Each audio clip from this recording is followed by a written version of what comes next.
On vous a menti. Il n'y a pas besoin de s'entraîner pendant des années pour être capable de faire des figures impressionnantes avec son corps comme seul outil. Mieux encore, à la fin de cette vidéo, je m'engage à ce que vous soyez capable de faire l'une d'entre elles même si vous êtes un total débutant. Aujourd'hui, vous allez découvrir 4 figures de street workout impressionnantes que sont le L-sit, le handstand, le dragonfly et enfin... je sais pas comment s'appelle la dernière, mais c'est celle que je vais vous apprendre justement. En plus d'être accessible dès vos premières semaines de pratique, elles vont vous aider à constituer de solides bases pour appréhender des figures plus techniques et plus exigeantes en termes de force à l'avenir. Davai Team, bonjour, c'est Amaury et bienvenue dans cette toute nouvelle vidéo. Let's go! Aisément réalisable un peu partout et même dans des endroits assez improbables. Est-ce que vous connaissez la différence entre un livreur de pizza et un gynéco? Le L-sit, aussi appelé l'équerre, est vraiment LA figure que je recommande le plus d'apprendre quand on débute le street workout. Car elle mixe travail de force pour stabiliser la position, gainage pour relever les jambes et mobilité pour les tendre parfaitement. Une déficience dans l'une de ces trois attributs entraînera nécessairement une dégradation de l'exécution, ce qui en fait un excellent test pour savoir quels sont les axes d'amélioration sur lesquels vous devez travailler en priorité. Pour débuter son apprentissage, je vous recommande de le faire sur un support qui vous permet de vous surélever, que ce soit des barres parallèles comme on le fait souvent en street workout, ou même de simples chaises pour le faire chez soi. Le premier aspect technique à bien maîtriser est ce qu'on appelle la dépression scapulaire. Gardez cette notion en tête, elle est très importante pour les figures plus avancées par la suite. C'est un nom un peu barbare pour simplement vous dire de maintenir vos épaules basses afin de ne pas vous faire mal en mettant toute la pression sur l'articulation de vos épaules et ainsi avoir un maximum de hauteur qui sera indispensable pour réaliser un L-sit au sol. Les bras et les jambes doivent être parfaitement tendus, un bon renforcement des triceps sera nécessaire pour les maintenir verrouillés et du travail de mobilité de vos ischio-jambiers, le muscle à l'arrière de la cuisse, vous permettra de tendre les jambes confortablement sans vous sentir limité dans l'amplitude. Le dos, lui, vous devez le maintenir le plus droit possible afin d'assurer cette fameuse forme de L qui donne son nom à la figure, le tout soutenu par vos triceps qui vous empêcheront de chuter vers l'arrière. Comme il est peu probable que vous soyez capable de réaliser cette figure du premier coup, il va falloir utiliser la fameuse méthode des régressions. C'est la méthode la plus commune en street workout pour apprendre des figures étape par étape. Cela consiste simplement à faire des variantes plus simples de la figure que vous souhaitez obtenir, et ce qui est très bien avec cette méthode, c'est qu'elle fonctionne même pour les figures les plus avancées. Dans notre cas, on va commencer par garder les jambes groupées, ce qu'on appelle en tuck, puis petit à petit, on va faire des essais avec les jambes de plus en plus dépliées pour augmenter la difficulté et se rapprocher de la forme finale de la figure souhaitée. En plus de ça, un peu de renforcement musculaire spécifique permettra d'accélérer l'apprentissage. Pour les triceps, des extensions depuis une position de gainage en planche, pour le gainage, des relevés de jambes en appui comme pour le L-sit en veillant à bien garder les épaules basses et bien sûr des exercices de mobilité pour les ischios. Pour un plan d'entraînement plus spécifique, je vous invite à regarder mon guide du débutant qui est entièrement en vidéo et gratuit dans le premier lien de la description. Il y a un module qui est dédié à cette figure. Une fois plus à l'aise, vous pourrez vous amuser à monter les jambes de plus en plus haut jusqu'à maîtriser le V-sit qui n'est ni plus ni moins que la variante avancée du L-sit.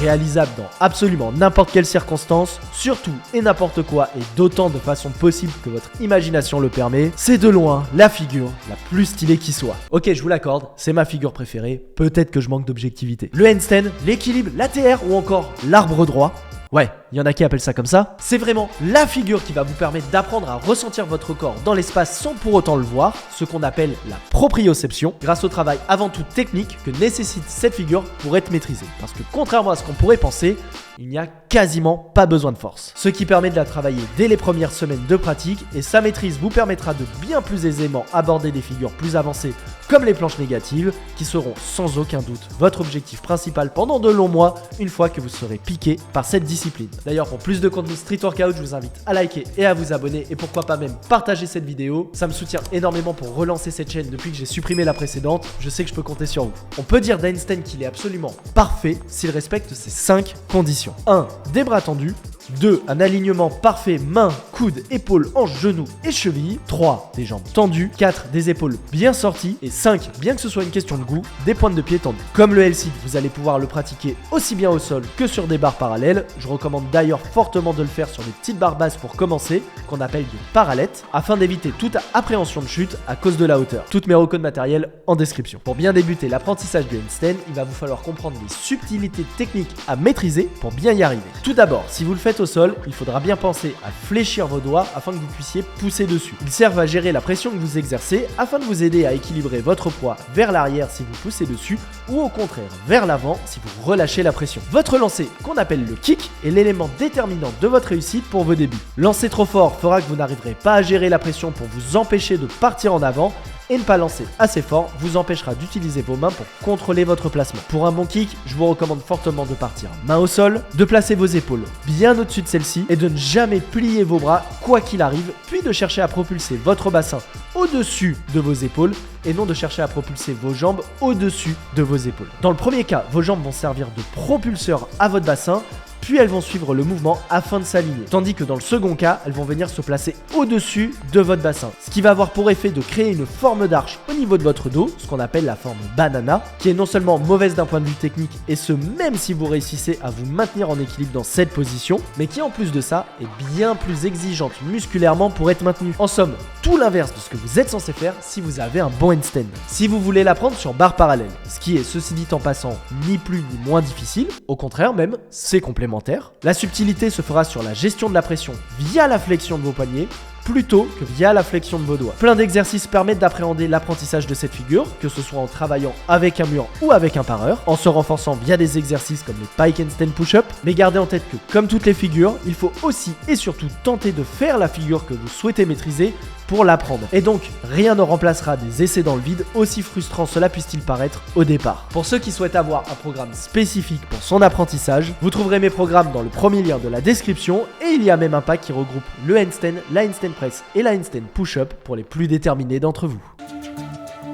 Vous avez peut-être déjà vu Bruce Lee faire ça, et avec un seul bras qui plus est. C'est hyper impressionnant, si bien que ça paraît totalement surréaliste. Et pourtant, c'est pas si compliqué, si bien que je considère ça comme un mouvement accessible pour les débutants. En tout cas, à deux bras, on verra plus tard pour la variante Bruce Lee. Pour que vous puissiez comprendre la mécanique de ce mouvement pas très intuitif au premier abord, il s'agit en fait d'un simple pull-over comme on pourrait le faire en musculation. La subtilité vient du fait que c'est le corps qui va se déplacer et non pas les bras. Autrement dit, l'objectif c'est de fermer l'angle entre le bras et le buste à l'aide de ce qu'on appelle une rétropulsion. Ce sont principalement les dorsaux qui vont être engagés dans ce mouvement ainsi que les triceps. Et bien sûr, dans notre variante poids du corps, les abdos. Le problème, vous vous en doutez, c'est qu'au poids du corps, vous n'allez pas pouvoir apprendre cette variante en adaptant la charge progressivement à votre niveau. Là où en musculation, sur un pullover, vous auriez juste à ajuster la charge. Vous allez donc, comme pour le L-sit, utiliser la méthode des régressions. Là encore, l'idéal, c'est de commencer avec des tuck dragonfly qui seront beaucoup moins exigeantes musculairement pour vous et vous permettront ainsi de comprendre le mouvement bien plus facilement. L'idéal est de trouver un point d'accroche au ras du sol sur lequel vous pouvez tourner vos paumes de main vers le ciel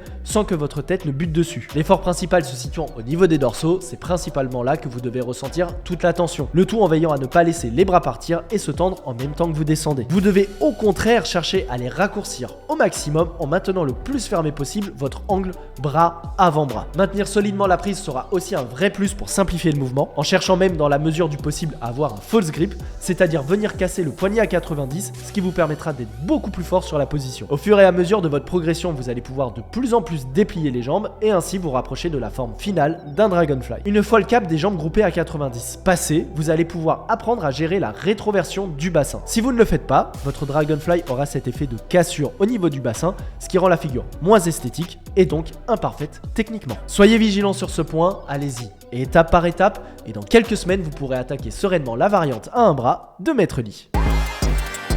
Comme vous le savez, je n'ai qu'une parole. Davai Team, ça y est, la chaîne est définitivement supprimée. Alors voici la figure que vous serez capable de réaliser dès la fin de cette vidéo. Pour être honnête, je ne sais même pas comment s'appelle cette figure, peut-être même n'a-t-elle pas de nom d'ailleurs, donc on va la baptiser le pole lever. Lever parce que ça me fait penser au front et au back lever, et pole parce que ça se fait sur un poteau, un peu comme une barre de pole dance. Si vous avez d'autres propositions, n'hésitez pas. Son principal avantage, c'est qu'elle se base uniquement sur de la maîtrise technique et non de la force. C'est donc un excellent moyen de vous apprendre que plus vous êtes bien positionné pour exécuter une figure, au plus performer sera facile. C'est certes peu pratique à travailler dans un street park conventionnel, mais ça reste un bon moyen de tuer le temps la prochaine fois que vous attendrez votre bus. Bon les gars, c'est pas un bus, mais bon, ça transporte des gens et en plus il pue tous l'été, donc c'est pareil. Chacun de vos bras aura deux actions différentes à faire. Le premier, le plus important qui sert de support à tout le corps, doit se placer le plus possible au niveau des fesses.